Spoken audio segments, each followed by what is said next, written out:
En España, 7 y 8 aquí en Miami. Estamos emitiendo en directo esta temporada 9 de Negocios de Carne y Hueso, el programa que te acompaña a lanzar, a hacer crecer tu negocio si eres emprendedor, startup, dueño de una pyme, inversor o simplemente alguien con la ambición de cambiar el mundo desde el emprendimiento. Ya sabes que el leitmotiv de este programa y mi cruzada personal es dar visibilidad y apoyar el tejido empresarial y el ecosistema emprendedor, concienciando y llevando el mensaje al mundo de que el emprendimiento innovador es lo único capaz de transformar una economía, una sociedad, un país y así la humanidad. Y ahora también, ya sabes, en esta etapa emitiendo desde Miami estamos creando puentes que unen los ecosistemas a un lado y al otro del Atlántico, dando visibilidad al talento emprendedor en habla hispana, porque te recuerdo que nuestros programas ya se están emitiendo en toda Latinoamérica, Miami, a través de más de 400 canales de televisión con un alcance de más de 400 millones de personas.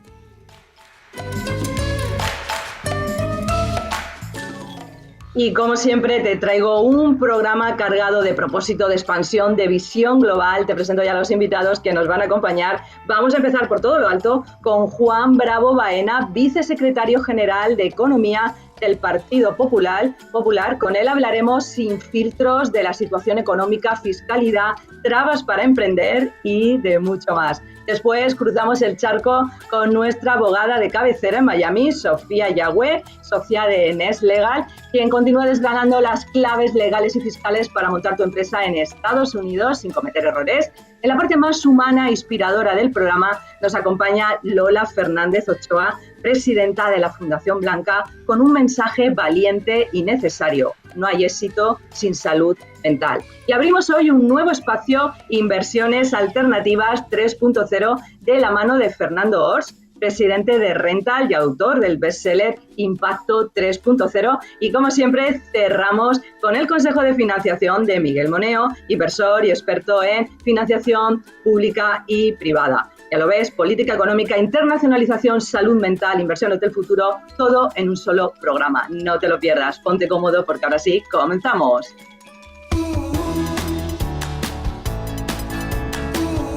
Negocios de Carne y Hueso, con Mariló Sánchez Fuentes.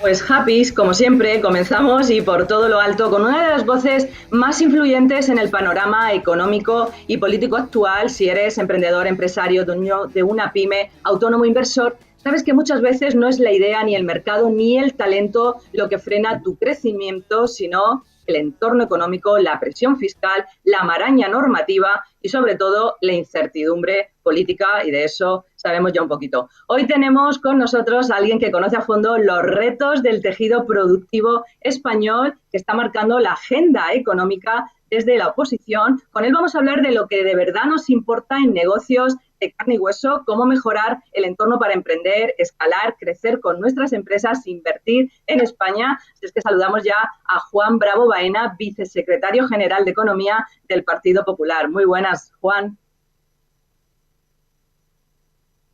Juan, creemos que no se oye a Juan. Ahora, oímos a Juan ahora. Encantado de estar contigo, de poder participar y escuchar lo que la gente nos quiere contar a través tuyo y también algunas de las propuestas que podamos hacer desde el Partido Popular. Bueno, pues sabemos que eres amigo de Negocios de Carne y Hueso, que nos apoyas, pero vamos a empezar un poquito arrancando con una pregunta directa. ¿Cómo definirías tú hoy la situación económica real de España más allá de los datos macroeconómicos? Bueno, pues lo has explicado perfectamente. Hay una realidad que es la parte de arriba, que serían los datos macroeconómicos, que al final no es la suma, no debería ser más que la suma de los micro, pero cuando te acercas a la micro, pues ves que España está más endeudada que otros países, con lo cual eso es una dificultad porque el coste de la deuda son 40.000 millones de euros aproximadamente. Vemos que el empresariado tiene dificultades para emprender, tiene dificultades porque en España, fíjate, si comparamos el año 2024 con el año 2018, en España se han pagado 140.000 millones más de impuestos y cotizaciones sociales que en el año 2018. Eso es un 43% más. Pero es que si comparamos los 5 primeros meses del año 2025 con los 5 primeros meses del año 2024 los españoles hemos pagado 17.400 millones de euros más. Es decir, la presión fiscal está minando las capacidades de inversión, de desarrollo, de generación de beneficios, que al final está... ¿Y eso en qué se refleja? Pues que eso, unido a la falta de seguridad jurídica, a la maraña normativa, a las dificultades burocráticas, administrativas, España está cayendo en inversión. Y sabemos que cuando un país pierde inversión, lo que está perdiendo es futuro. Entonces, alguien en el corto plazo podría ver un resultado que maquille esa situación medio y largo plazo llevado del turismo, que gracias a Dios España es un país en el que en el último año llegaron 94 millones de personas, pero que vemos cómo la economía de la gente cada vez está más preocupada, según las encuestas de información del consumidor, de confianza del consumidor, cada vez están más preocupadas por la economía, cada vez ven con menos positividad el efecto a futuro, cada vez ven que su poder adquisitivo les merma y por lo tanto tienen más dificultades desde ir al supermercado y hacer la cesta de la compra o de poder hacer a un piso o a emprender en una empresa, ¿no? Entonces, oye, hay que tener cuidado, hay que poner los mimbres para que esa gente que la que crea empleo, actividad y son los que hacen cosas diferentes, sientan que España es el sitio adecuado, ¿no? Sí, yo creo que ese es un poquito el mensaje. España es o no el mercado adecuado y cuándo va a ser el mercado adecuado. Creemos que los emprendedores, los empresarios lo tenemos muy mal para que España sea en este momento el mercado adecuado y eso es lo que tiene que ir cambiando. Desde ahí, ¿qué cambios considera urgentes el Partido Popular, Juan? Bueno, pues yo creo que cuando escuchas a la gente que hace esto, al que emprende, al que monta una empresa con 2 trabajadores o al que tiene 300 trabajadores, el resumen es relativamente básico, pero es necesario y que por mucho que lo digamos, el gobierno no lo hace, incluso en Europa tenemos dificultades. Todo el mundo nos habla de la necesidad de simplificar, de reducir trámites administrativos y burocráticos. Incluso hay informes que dicen que un autónomo dedica más de 40 horas al mes dedicado a trámites administrativos. Necesitamos bajar la fiscalidad, pero no por un concepto de marketing de bajamos los impuestos, sino porque sabemos que eso está íntimamente ligado a la inversión y necesitamos inversión. Sabemos que además el consumo privado está cayendo y lo que aumenta mucho es el consumo público contra deuda. Si queremos aumentar el consumo privado tenemos que dejar que la gente tenga cada vez más renta disponible y que puedan elegir libremente. Tenemos también una cuestión de respeto, es decir, desde la política, ya que sabes que en España hay un gobierno con tinte no a favor de la empresa, sino antiempresa, en la que se han dedicado a insultar a la empresa, a decir que el empresario que gana dinero es poco menos que culpable, cuando yo creo que lo que deberíamos aspirar como país es a que el empresario pueda ganar dinero, porque la manera de que el trabajador gane más, de que los proveedores estén mejor, de que el cliente final esté mejor, es que al empresario le vaya bien. Y las empresas se montan para ganar dinero y el país necesita que la gente gane dinero para que luego vía impuestos pueda contribuir a todo aquello que es necesario. Entonces, simplificar, reducir trabas administrativas, bajar impuestos y poner en valor al empresario. Y nosotros también llevamos de una manera potente una ley de segunda oportunidad, Mariló, porque esos empresarios a veces también, aunque tengan una buena idea, les ha hecho caer, ¿no? Entonces, oye, que si caes, es verdad que en Estados Unidos el concepto es distinto, pero en España tú sabes que caer es un auténtico problema para poderte levantar. Y yo creo que es necesario que el que emprende sepa que si te caes en España te levantas y la administración, el gobierno, los ciudadanos están detrás para volverte a empujar a que la cosa vaya bien, a acelerarte ese momento, ¿no? Bueno, sin duda esa es una de las grandes diferencias con el mercado americano. Te agradezco que lo hayas sacado. Efectivamente, en España, como hayas caído hace 20 años, hace 50, 30, 10, 5, ya es imposible. Estás absolutamente marcado a nivel financiero, a nivel en todas partes. Ya tienes la X, ya tienes la cruz. Es muy difícil seguir adelante. Esa es la gran diferencia. Aquí se premia que te hayas equivocado porque tienes esa experiencia para equivocarte menos. Desde ahí y desde esa parte política, o esa parte de visibilidad, de difusión, de cambiar la imagen del empresario, cuéntanos qué se puede hacer a nivel político desde ahí para que eso cambie, Juan. Bueno, yo creo que lo primero es no insultar a un empresario, no insultar a alguien porque gana dinero. No falta el respeto a alguien que es capaz de inventar algo que los demás no seríamos capaces de inventar en 3 vidas que estuviésemos, ¿no? Y eso en España lo hay. Deberíamos también analizar por qué cada vez hay más innovadores que se marchan. Porque en este país la gente joven y se marcha. Entonces, oye, yo creo que hay que tener un poquito de humildad, decir, algo estaremos haciendo mal, escuchémosles para tal, ¿no? Por ejemplo, en Andalucía se ha creado el Día del Empresario. O sea, hay elementos que tienen... En España tenemos 3 millones, casi medio, 3.400.000 autónomos, pero la agencia tributaria se creó un foro en el que no se les escucha. O sea, tener un colectivo de 3,4 millones de empresarios con sus necesidades especiales, que no son ni mejores ni peores, pero son diferentes a una gran empresa, te obligaría a escucharlos de una manera especial, y eso no se hace, a entender lo que te plantean, a darles seguridad jurídica. Nosotros nos comprometemos, incluso tenemos un compromiso adquirido en nuestro programa de un Consejo de Defensa del Contribuyente, una de garantías del contribuyente, para que se sientan en un equilibrio mayor frente a la agencia tributaria, para que no sea un lugar de choque, sino sea un lugar de encuentro, porque nadie discute que si le va bien tiene que pagar impuestos y que eso va para sanidad, educación, políticas sociales, pero no puede generarse situaciones de tensión, de miedo, como a veces algunos plantean, y yo creo que tenemos que romper eso. Y al empresario también tenemos que hacer educación, Mariló, en los colegios, en los institutos, en la universidad. La teoría es muy importante, muy, muy importante, pero al final aquí en este país hay gente que ha hecho cosas que las tiene que contar. O sea, aquí tenemos gente como Mancio Ortega en Inditex, que es conocido en el mundo, tenemos gente como Mercadona, que es más del ámbito nacional, pero tenemos gente en el ámbito más industrial también, y gente que hace cosas muy interesantes. Entonces, yo creo que eso hay que contárselo a los jóvenes y acompañarles en ese proceso. Es decir, un país que no tiene empresa, que no tiene industria, es un país que está condenado, ¿eh? Está condenado. Entonces, yo creo que hay que borrar esa parte de este gobierno que ha generado esas tensiones, esos ataques directos, para decir, oye, nos tenemos que sentar en la mesa, y un empresario es alguien que hace cosas diferentes. Y como tal, cuando tenemos un tenista que hace cosas diferentes, todos lo protegemos, lo cuidamos, a Nadal, a Alcaraz, a Gasol, ¿no? La sociedad española, que es así, se siente orgullosa y además los protege cada vez que puede. Pues yo creo que hay que conseguir, como tú bien dices, esa reorientación, y creo que hay gente en España que creemos en ello, con un convencimiento también liberal, que creo que también es importante, una economía, un capitalismo humanista, pero también con principios liberales que nos permita devolver un poco al ciudadano la capacidad de decidir.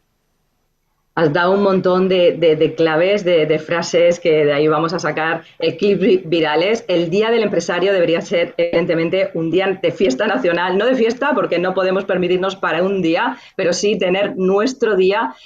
Has hablado de escuchar, has hablado de educar desde los colegios, decir lo que significa emprender, lo que significa ser empresario de verdad. Y has hablado también de grandes empresarios, evidentemente todos admiramos a Mancio Ortega, a los que ya conocemos, pero también hay muchos empresarios anónimos que somos capaces de dar el salto, de venirnos solos a Estados Unidos, a abrir nuevos caminos. Yo, ¿sabes? No es por hablar de mí, pero bueno, hay miles de empresarios anónimos, y tratando sobre todo, hace mucha falta, como bien has dicho, que se sepa, que se conozca muchos más programas como Negocios de Carne y Hueso en la tele, en la radio y en todas partes. Ahí estamos. Has hablado también de autónomos, uno de los...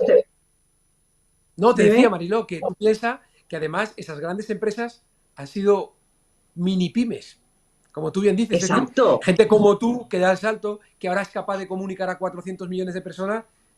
Generalmente la gente no empieza, o tú no has empezado comunicando a 400 millones. Empezaste con una idea, con un proyecto, con gente que te siguió, fuiste ampliando, pero eso surge de la mini pyme. O si hablamos de Juan Roche, Mercadona en España, no empezó con 17 supermercados, empezaron con 1, y luego 2, totalmente, y luego 3. Totalmente. La cantera de nuestras grandes empresas son las pymes, ¿no? Totalmente. Yo siempre digo que los grandes negocios fueron pequeños negocios que empezaron e hicieron las cosas bien. Desde ahí hay muchísima presión, evidentemente, también sobre los autónomos, que los has mencionado. No tenemos mucho tiempo, me encantaría estar contigo la hora completa. ¿Qué medidas concretas contempla el PP para aliviar la carga fiscal y aumentar la protección de autónomos, pequeños empresarios, que también es muy importante? Pues mira, la primera sería aplicar la directiva sobre la franquicia de IVA, que ya vamos fuera de plazo, que España no ha aplicado, que significa ahorrar una parte del impuesto del IVA, y también, sobre todo, simplificar. En segundo lugar, a nosotros nos parece fundamental que ese foro que está en el ámbito de la agencia tributaria sea efectivo y haya relación directa con la agencia tributaria para conocer cuáles son las necesidades. Que te podría decir, muchas veces los autónomos nos piden simplemente saber si un gasto es deducible o no, y no enfrentarse a una actuación de comprobación sin saber si va a salir bien o mal. En tercer lugar, nosotros planteamos que un autónomo, sobre todo cuando empieza, tenga que declarar una vez al año. No cada trimestre, sino cuando uno empieza, ¿En serio? Ingresos. Claro, o sea, dedica el tiempo a vender, a pensar en tu programa. Sentido común. A ver cómo llega. Y dejemos que la declaración, imagínate, tú trabajas todo el año, llega enero, en enero haces tu declaración, te haces la cuenta con Hacienda del autónomo, del pago de IVA, de tal, y te dicen, Mariló, salen 12.000 euros. Vale, perfecto, ¿qué hacemos? Te lo domiciliamos en 12 meses y hasta el año que viene sigue trabajando, y gracias por hacerlo. O sea, una simplificación auténtica y real. Y luego, adaptar los impuestos lo más pequeño y el autónomo, la cuota de la seguridad social, hagamos una cosa adaptada.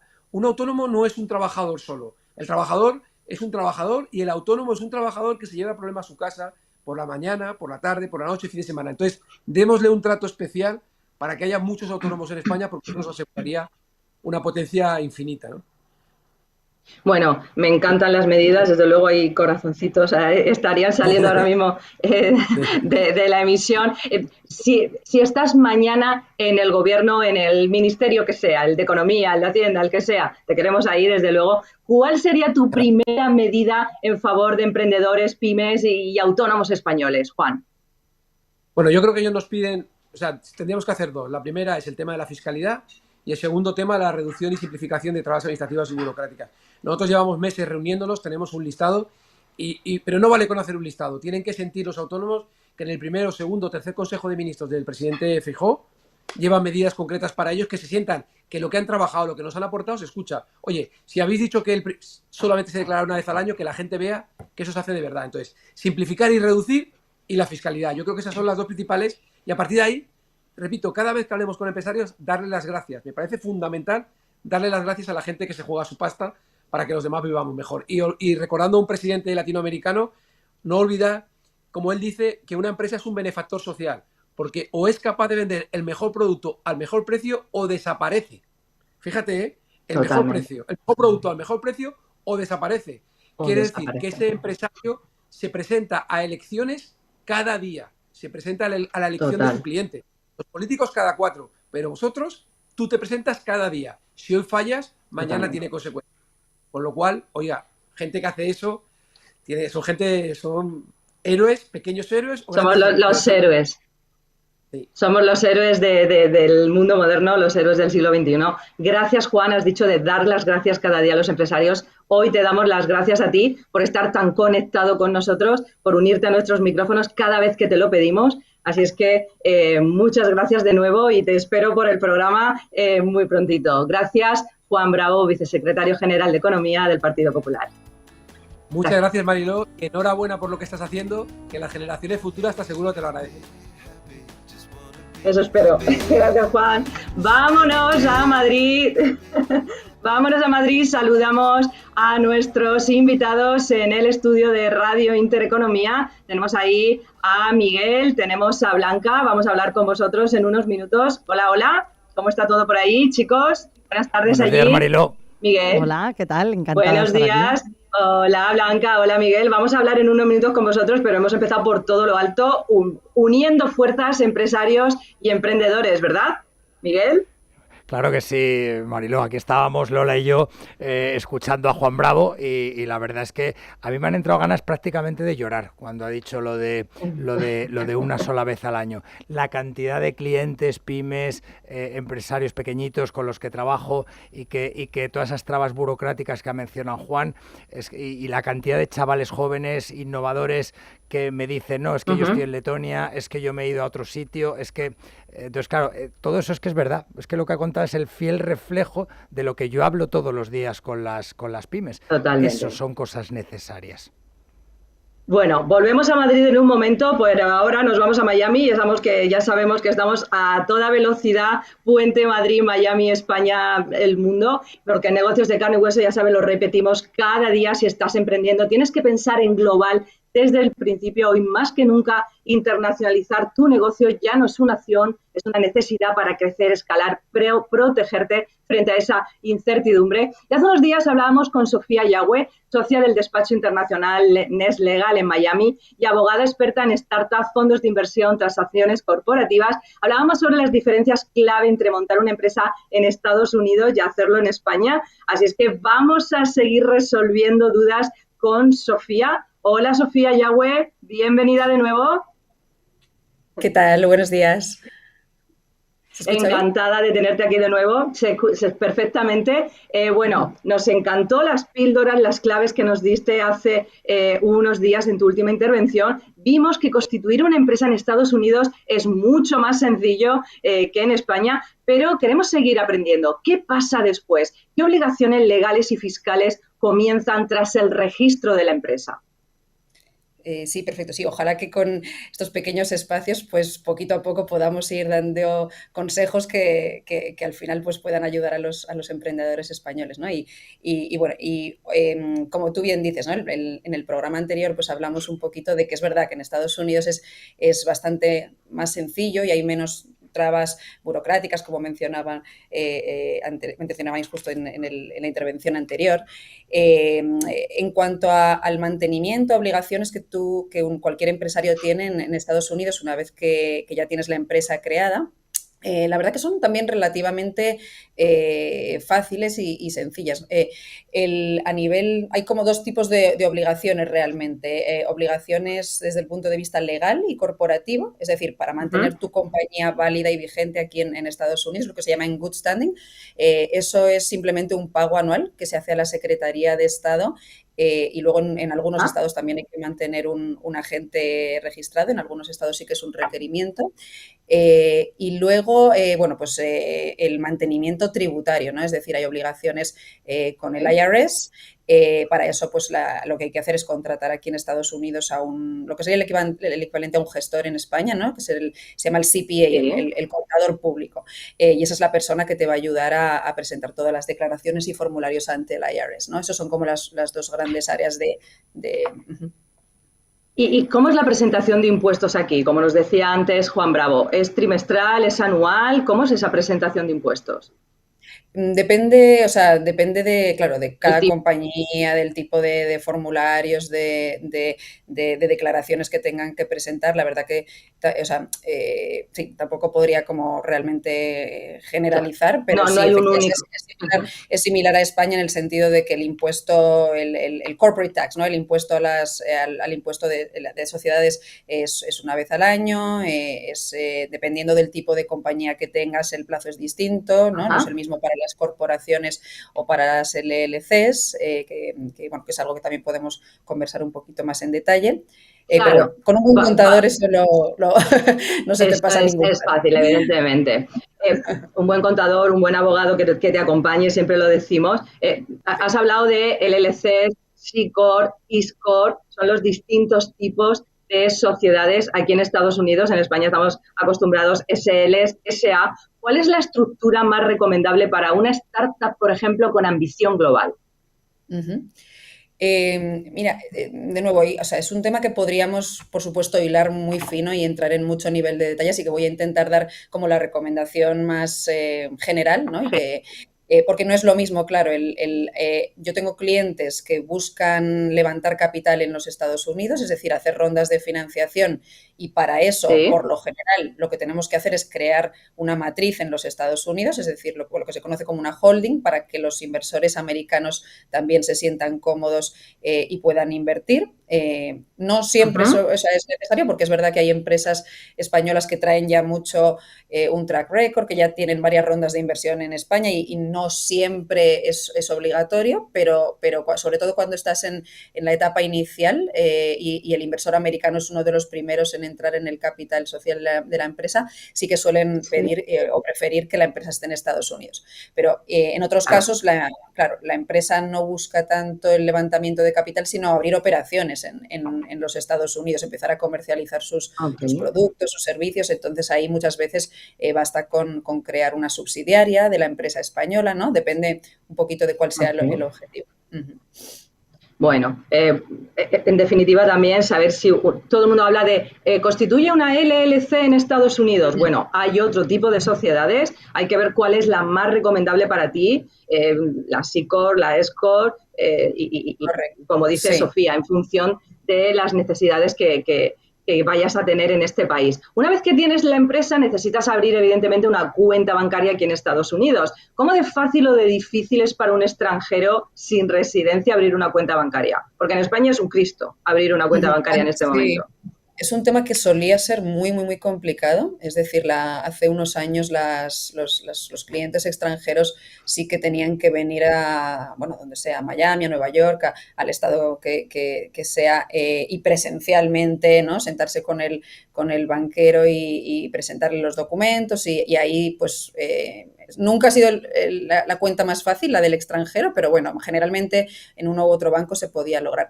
Ahora, por supuesto, que es bastante más sencillo. O sea, ahora hay bancos como, bueno, por ejemplo, un ejemplo, ¿no? Mercury, que es un banco con el que trabajan muchas startups, que suelen hacer casi todo el proceso online y automatizado y no tienes que venir en absoluto a Estados Unidos. Entonces, ahora es muchísimo más sencillo. Hay bastantes bancos que te abren la cuenta de forma remota. O sea, una vez que tú tienes todos los documentos ya listos y sobre todo el número de identificación fiscal, que es lo que a veces puede tomar un poquito más de tiempo obtener aquí en Estados Unidos, ahí ya no suele haber problema. Bueno, yo tengo que reconocer que para mí fue muy fácil abrir una sociedad aquí. Hay que hablar también de la experiencia de uno en primera persona. En mi SICOR la abrimos súper rápido, evidentemente con la ayuda de profesionales como Sofía. Para mí abrir una cuenta fue súper rápido aquí con un banco americano, normal y corriente. Así es que sí, mucho más sencillo que en España. Y bueno, y esas partes que tenemos que ir también mejorando o adaptándonos. Pero luego hay otras cosas también complicadas, ¿eh? Por eso ir acompañados de profesionales que están aquí, que como tú llevas muchísimos años con tu despacho apoyando startups, apoyando pymes, apoyando pues empresarios y emprendedores españoles y latinoamericanos que llegan aquí, ¿verdad, Sofía? Sí, ya llevo... En NextLegal. 12 años ya por aquí, así que, y efectivamente... Y has hecho muchas rondas y pues además aquí todo el panorama, todos los sentidos. Te voy a dejar la pregunta clave para el final, esos errores legales más graves que has visto de startups españolas que aterrizan en Estados Unidos. Quiero que nos contestes al final, vamos a dejar ahí la incertidumbre, porque quiero volver a Madrid a saludar a otra de nuestras invitadas de hoy. Me apetece mucho también hablar con ella. Hemos comenzado hablando de entorno económico, legislativo, oportunidades globales. Y ahora damos espacio a la dimensión humana, recordando que ningún éxito profesional vale si no hay equilibrio emocional y salud mental. Porque detrás de cada logro, ya sea empresarial, deportivo, personal, hay una persona. Y si hay algo que deberíamos haber aprendido en los últimos años es que no hay éxito sin salud. Y no hay salud sin salud mental. Saludamos a Lola Fernández Ochoa, presidenta de la Fundación Blanca, que rinde homenaje a su hermana, la inolvidable Blanca Fernández Ochoa, primera medallista olímpica de nuestro país, símbolo de coraje y superación. Y bueno, estoy deseando que nos cuentes, Lola, qué hacéis desde la Fundación. Bienvenida, Lola Fernández Ochoa. Hola, bueno, lo primero, muchísimas gracias, Mariló, por invitarme a esta maravilla de programa y darnos un poquito de visibilidad, ¿no? Que yo creo que es lo que más nos puede venir bien ahora. Bueno, nosotros desde, como bien has dicho, llevamos ya casi 4 años la fundación, que me hace gracia porque lo que nos costó montar la fundación no os lo podéis imaginar, la burocracia casi puede conmigo, lo que pasa es que soy tenaz, soy de Cercedilla y ahí seguí para adelante, ¿no? Pero es que encima la monté en plena pandemia, todo era online y todo era offline, yo no os puedo asegurar que nos costó un mundo. Pero bueno, ya una vez arrancado, pues lo que hemos intentado es darle, pues eso, apoyo al deportista, ¿no? Porque es verdad que cuando alguien piensa en un deportista, piensa en los que ha dicho antes Juan Bravo, ¿no? Ha dicho, pues Nadal, Alcaraz, Gasol, pero detrás de esos éxitos hay mucha gente que lo intenta, hay mucha gente que entrena casi lo mismo que ellos, pero que no lo consigue, o incluso algunos que llegan, una vez que se apagan los focos, caen en el olvido, ¿no? Y esto es un poco el reflejo de mi hermana, ¿no? Y muchas veces caen en unas depresiones tremendas y bueno, y lo que hacemos desde la Fundación es dar este tipo de apoyo, ¿no? Sobre todo psicológico y luego pues también un poco laboral, ¿no? En la medida de lo que podemos intentamos hablar con empresas para que intenten darles oportunidades, porque hay algunos que es verdad que terminan, los pocos que estudian, que hacen una carrera dual, una vez que acaba la carrera con 36 años sin experiencia, pues nadie les quiere, ¿no? Claro. Es complicado. Bueno, es complicado, estás haciendo una labor maravillosa, alzar la voz para romper el mito del deportista invulnerable, dejar claro que el verdadero rendimiento se construye también desde la salud mental. Los matan más que las derrotas, ¿verdad, Lola? Total, o sea, yo creo que no hay, lo primero que hay que saber es saber perder para saber ganar, ¿no? Es que cuanto más alto llegas, el éxito es más alto, la caída suele ser más difícil, ¿no? Nos preparan para ser fuertes, para no cuando te caes, levantarte desde muy pequeñitos, ¿no? A todos los deportistas es el afán que tienen, ¿no? De la fuerza, pero detrás de estos deportistas hay personas que muchas veces son flanes, ¿no? Son muy, muy vulnerables y si no trabajan, yo siempre digo que tiene que haber 3 patas vitales en un deportista: la técnica, el estado físico y, por supuesto, la mente. Si una de las 3 patas falla, es difícil. Al final se derrumba. Sí, sí. ¿Qué programas concretos estáis desarrollando desde la Fundación para apoyar a deportistas en activo o retirados? Y cómo desde Negocios de Carne y Hueso, desde estos altavoces que ya nos ven y nos siguen en millones de personas, ¿qué podemos aportar sobre esos programas concretos que tenéis?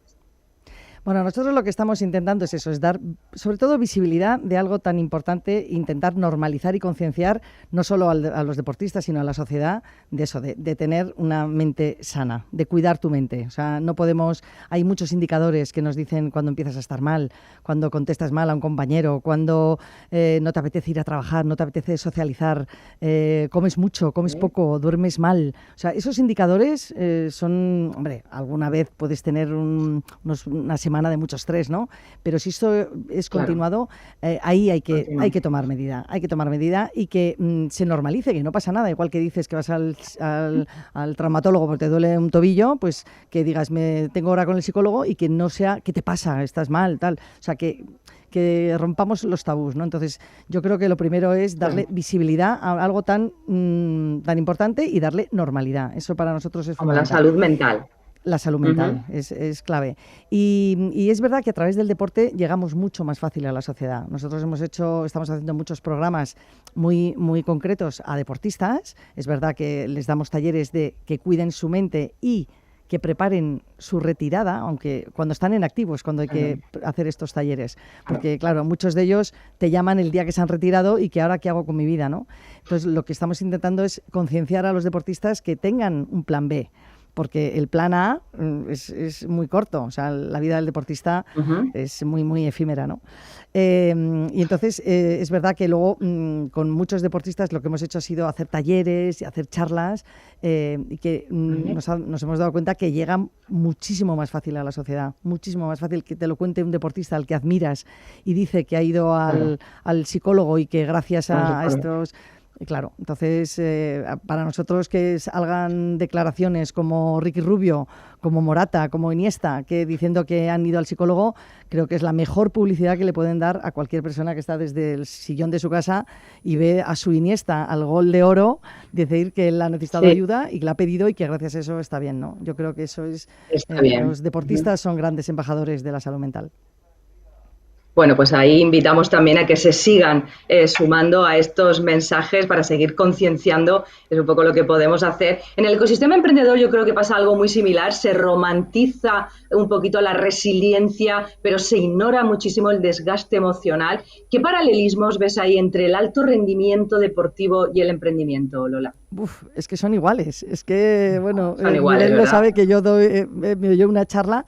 La preparación que tiene un deportista para ir a unos Juegos Olímpicos, pongo de ejemplo, es el mismo que tenéis un emprendedor, o sea, un empresario. Esos niveles de exigencia que pues el deportista y el empresario, el nivel de ansiedad, de estrés, cómo controlar, cómo planificar un campeonato, cómo planificar un proyecto, cómo gestionar esos momentos de que de repente el cliente te diga que has estado trabajando 10 semanas en un proyecto y de repente te lo tira, ¿no? Pues que tienes que tirar para adelante, tienes que tener fuerza, no decaer, seguir, los deportistas siguen entrenando, los empresarios siguen formándose. Yo creo que el paralelismo es brutal, de verdad que es brutal.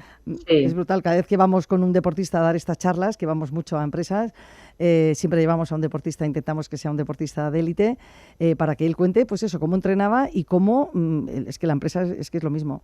De verdad que sois todos deportistas de élite. Todo, literal, me encanta ese Literal, paralelismo que se Miguel podría es un terminar el deportista de programa con élite, eso. vamos, que le tengo aquí Somos al lado. de resiliencia de cercedilla, no, pero somos ahí pico pala total. ¿Qué sueñas para el futuro de la Fundación Blanca, Lola? Rápidamente ya. Mira, ¿qué sueño? Pues que haya muchos más deportistas que nos agradezcan, que son muchos los que nos han llamado más, son casi 800, ¿no?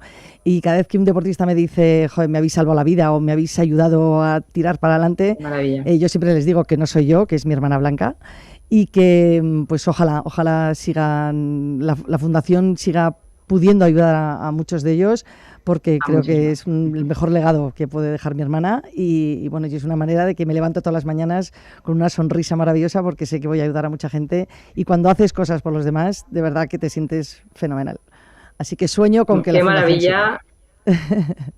Pues con eso soñamos todos. Muchísimas gracias. Ahora volvemos, si nos da tiempo, al consejo final contigo, porque volvemos a Miami, porque después de tanta emoción, sabes que siempre dejamos también los últimos minutos para hablar de financiación, con la píldora de Miguel Moneo, y también de oportunidades de inversión. Así es que vamos a saludar en Miami a Fernando Ors, economista, experto en inversiones 3.0, presidente de Rental, la plataforma líder de inversión inmobiliaria tokenizada en habla hispana, autor del bestseller internacional Smarter Alternative Investment, también publicado en español como Impacto 3.0, con quien abrimos un nuevo espacio, Inversiones Alternativas 3.0. Muy buenas, Fernando Ors, bienvenido. Muy buenas, Mariló. Encantado, como bien dices, de estar aquí y espero que sea la primera de muchas. La primera de muchas, tenemos mucho que aprender de inversiones alternativas. Bueno, primero vamos a saber qué es esto de inversiones alternativas 3.0, porque es como si vamos dando como un pasito más. Estupendo. Pues me ha encantado todas las conversaciones previas, ¿no?, que habéis tenido hablando de héroes o de empresarios o atletas de élite. Yo diría que vamos a empezar a hablar de inversores de élite, ¿no? Las inversiones alternativas 3.0, podríamos utilizar la acepción de cómo ha evolucionado, ¿no?, el mundo Web 1, en el que efectivamente podíamos leer, el mundo Web 2, en el que podíamos ya escribir, ¿no?, las redes sociales y similares. En el mundo Web 3 podemos poseer activos digitales. Consecuentemente, en el ámbito concreto de las inversiones, se trata de aplicar lo mejor del mundo financiero tradicional, rentabilidades alfa, interés compuesto, apalancamiento en inversiones alternativas, como el sector inmobiliario, como hacemos en Rental, con lo mejor o con boosters del mundo tecnológico. Blockchain, tokenización, finanzas descentralizadas, inteligencia artificial, todo ello para construir un sistema más eficiente, líquido, transparente e inclusivo. Ajá. Bueno, ya sabes que tratamos aquí de aterrizar todo y lo que iremos haciendo contigo en este espacio, pero tú siempre me has hablado de que podéis hacer de que cada persona, cualquier persona puede invertir desde 100 euros en inmuebles en Europa, Estados Unidos o Latinoamérica con liquidez 24/7, rentabilidades del 10% anual y sin complicaciones bancarias. Una revolución, desde luego, que queremos conocer. ¿Es así, Fernando? Sí, yo creo que, como bien dices, es lo más disruptivo, ¿no?, de estas nuevas opciones. Cualquier persona que tenga acceso a Internet y tan solo $100 o euros ahorrados ya puede participar, ¿no?, en esta nueva revolución que es la suma de Internet más básicamente el código o las matemáticas / algoritmos, ¿no?, que nos permiten las finanzas descentralizadas. Con lo cual, efectivamente, por resumirlo, se trata de democratizar estas inversiones avanzadas y habilitar que cualquier persona en cualquier parte del mundo, porque el componente global nos permite también unir fuerzas y acceder a inversiones que antes solo eran accesibles a grandes patrimonios. Bueno, en tu libro, además, en Smarter Alternative Investment, hablas de que estamos ante un cambio de paradigma financiero. ¿Cuál es ese cambio, Fernando, y qué lo está acelerando?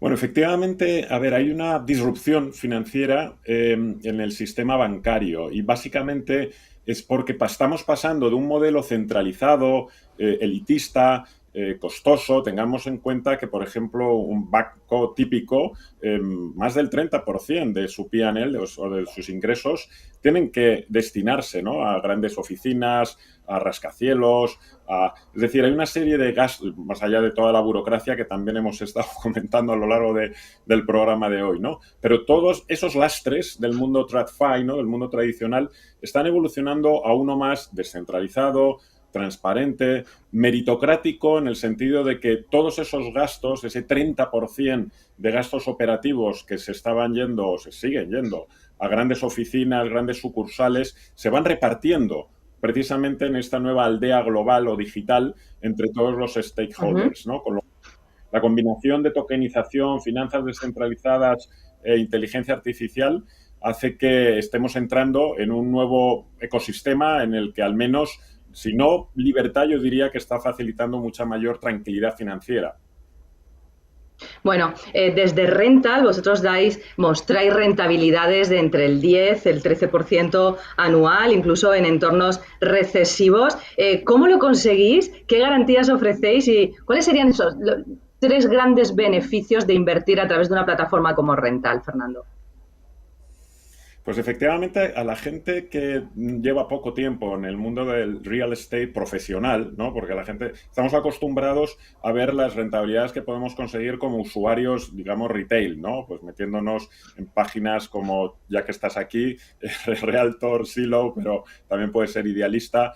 Obviamente, en nuestro caso, son lo que podrían denominarse off-market, ¿no? Son oportunidades, en ocasiones, de propiedades que hay que añadir valor, tenemos que ir con nuestros permisos, arquitectos, ingenieros. Es decir, muchas veces interactuamos con constructores, con promotores, o hacemos activos operativos como hoteles, gasolineras. Es decir, hay unos márgenes operativos en todos estos diferentes desarrollos que habilitan a estos constructores y promotores, por poner ejemplos, ¿no?, suelen utilizar o suelen tener márgenes del 20-30%, lo que les permite poder acceder a una parte de su financiación al 15-20% a través de préstamos promotor, o si son efectivamente lo que llamamos added value flipping, ¿no?, reformas que en menos de 2 años puedes entrar y claramente o cambiar el uso de un inmueble o mejorarlo de manera sustancial. En definitiva, digamos que seleccionamos muy cuidadosamente cada proyecto y, adicionalmente, efectivamente, usamos tecnología para reducir esos fees que hablábamos y costes operativos,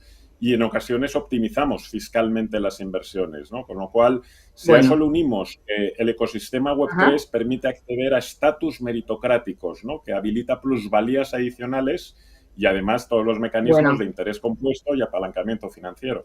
Tendremos que ir aterrizando todo esto. Miguel, desde luego vamos a Madrid. Miguel, estás en tu salsa escuchando a Fernando Ors. Es tu tema favorito, que yo lo sé, ¿verdad? Bueno, es uno de los temas favoritos, sí. La parte de las inversiones es una de las que más me gusta, sin duda alguna. Bueno, inversiones, tokenización, estás ahí en tu salsa. ¿Prefieres darnos la píldora hoy de inversión acompañando a Fernando o tienes una píldora de financiación rápida para darnos? Bueno, algo muy rapidito, sí, porque vamos muy justos de tiempo. Ya que está Lola aquí, bueno, pues hablar de que ha salido hace poco las ayudas a las fundaciones, las ayudas al 0,7, eso lo pagamos todos los españoles en la renta, y que las fundaciones deberían de mirar porque es una manera buena de poder financiarse y dar más solidez a sus proyectos y poder acometerlos para poder ayudar más gente. Entonces, estamos justo en periodo de presentación ahora durante el mes de julio y, como siempre digo, hay que correr bastante, porque ya sabes que lo que no pidas tú ya lo piden otros. Entonces hay que intentar ser lo más rápido posible.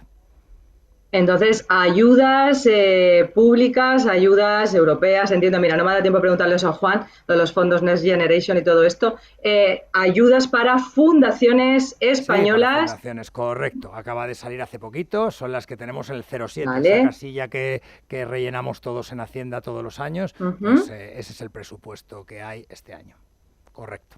Bueno, vamos rápidamente a ese consejo, ahora os pediré si nos da tiempo a ese consejo final a cada uno de vosotros, Fernando también, pero vamos con Sofía, que nos quedamos ahí con la pregunta clave de cuáles son esos errores, el mayor error a nivel legal que has visto en una startup que ha aterrizado en Estados Unidos. Sofía, que tienes seguro unos cuantos. ¿Cuál sería el más grave que cometemos o que se comete al llegar?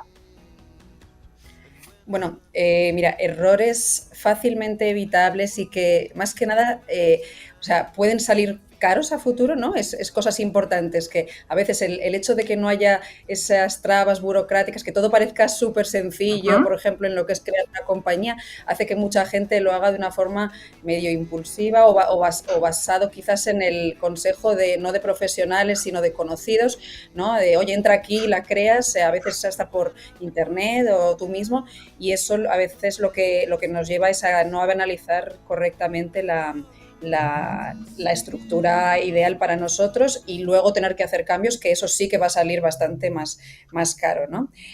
Muchas compañías se crean casi que en el mismo día online y creas la compañía, pero te has dejado la emisión de las acciones, o sea, muchos trámites que son necesarios para que todo esté correctamente. Yo lo viví en primera persona, con lo cual eso me llevó a Sofía.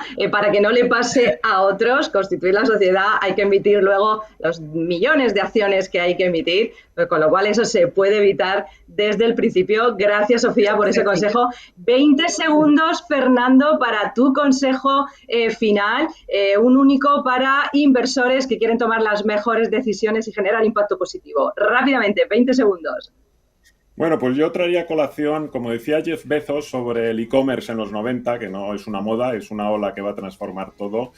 Haría una llamada a todos los inversores y ahorradores, ¿no? La tokenización y las finanzas descentralizadas, o las que tú bien has denominado inversiones alternativas 3.0, son para quienes quieren surfear en esta ola que acaba de comenzar. Así que si tenemos $100 y conexión a Internet, no tenemos excusa para no dar el primer paso. $100, conexión a internet, rápidamente es, Lola, 20 segundos, 15 para ese consejo final. Llamamos a todos los deportistas del mundo. Lo mío es muy rápido. Como tú bien has dicho, no hay éxito sin salud mental y no hay, pues eso, no hay salud sin salud mental. Y que todo el mundo, cuando todos lo necesitamos y que en cuanto tenga alguien un indicador, que acuda a un profesional y que será más feliz.